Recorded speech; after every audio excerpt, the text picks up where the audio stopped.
شروع اللہ کے پاک نام سے جو بڑا مہربان نہایت رحم والا ہے۔ بت پرستی کی سزا۔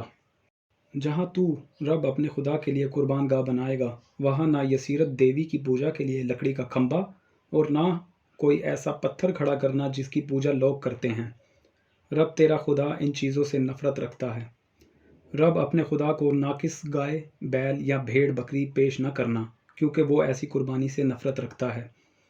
جب تو ان شہروں میں آباد ہو جائے گا جو رب تیرا خدا تجھے دے گا، تو ہو سکتا ہے کہ تیرے درمیان کوئی مرد یا عورت رب تیرے خدا کا عہد توڑ کر وہ کچھ کرے جو اسے برا لگے، مثلاً وہ دیگر معبودوں کو یا سورج، چاند یا ستاروں کے پورے لشکر کو سجدہ کرے، حالانکہ میں نے یہ منع کیا ہے۔